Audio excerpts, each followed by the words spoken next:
The Scarecrows' Wedding. Betty O'Barley and Harry O'Hay were scarecrows. They scared lots of crows every day. Harry loved Betty and Betty loved Harry. So Harry said, Betty, my beauty, let's marry. Let's have a wedding, the best wedding yet. A wedding that no one will ever forget. Betty agreed, so they hugged and they kissed. Then Betty said, Harry dear, let's make a list. Just as you say, answered Harry O'Hay. So they wrote down the things they would need on the day. A dress of white feathers, a necklace of shells, lots of pink flowers, 2 rings and some bells. Then Harry gave Betty O'Barley his arm and the scarecrows set off on a hunt round the farm. They hadn't gone far when they spotted some geese. Oh, geese, if you'll give us a feather apiece, you can come to our wedding, the best wedding yet, the wedding that no one will ever forget. We will, honked the geese, and they each gave a feather. A spider friend offered to sew them together. Hooray, cried the scarecrows. They hugged and they kissed, and they hurried back home and crossed dress off their list. Then Harry gave Betty O'Barley his arm, and they set off once more on their hunt round the farm. They hadn't gone far when some cows gathered round, and the bells round their necks made a wonderful sound. Ring-a-ding-a-ding, ring-a-ding-a-ding. Oh, cows, will you please come and make your bells ring for our wonderful wedding, the best wedding yet, the wedding that no one will ever forget. Yes, mooed the cows, we can tinkle our bells. Then a crab scuttled up with a necklace of shells. Some mice found 2 rings in a bin. They were certain the rings had belonged to an old farmhouse curtain.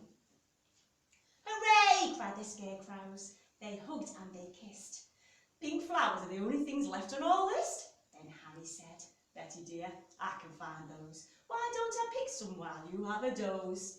Pink flowers, buzzed a big stripy bee. I can find a field of pink flowers. Follow me. So the bee led the way, and they travelled for hours till they came to a field full of pretty pink flowers. Harry stood thinking, I won't pick them yet. I'll need to find water to keep their stalks wet. Just follow me, croaked a lumpy old toad. There's a lovely wet pool at the top of this road. They climbed up the road. It was terribly steep. Oh, I'm tired, said the toad. So they stopped for a sleep. Early next morning they came to the pool.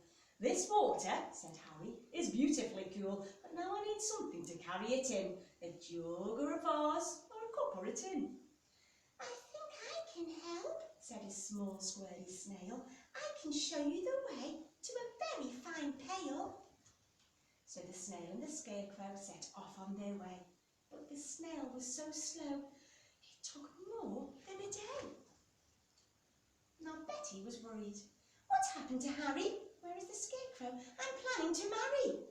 The farmer came by with a frown on his face, and he made a new scarecrow to take Harry's place. Good day, said the scarecrow. I'm Reginald Rake. He took Betty's hand and he gave it a shake. Together, he told her, we make a fine pair. You're really quite pretty, apart from your hair.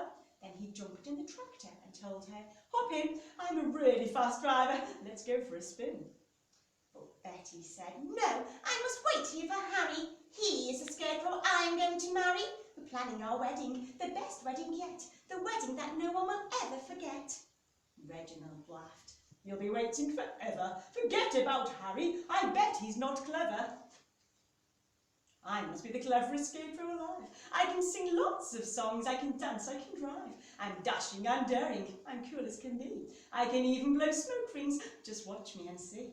And he took out a big fat cigar from a pocket. The farmer had foolishly left in his jacket.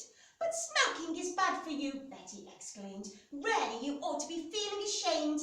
Oh, don't be a fusspot, said Reginald Rake. My smoke rings are staggering, make no mistake. He struck up a light and he tried hard to smoke, but straight away started to splutter and choke. What happened next was completely unplanned. The lighted cigar tumbled out of his hand. It fell to the ground and it started a fire. Betty screamed, help! As the old rake said, "Oh, I'd better be off," and he bounded away, a terrible cough. Then suddenly who should appear on the farm but Harry O'Hay with a pail on his arm. "Betty!" cried Harry, "my own future wife!" He poured on the water and saved Betty's life. Then they picked up the flowers, they hugged and they kissed, and they said, "Now that's everything crossed off the list." So Betty O'Barley and Harry O'Hay wed one another the very next day, and everyone, even the snail who was late, said, "Don't they look happy, and don't they look great?" This they agreed as they sprinkled confetti on Harry O'Hay and his beautiful Betty. Is the best wedding ever, the best wedding yet, the wedding that no one will ever forget.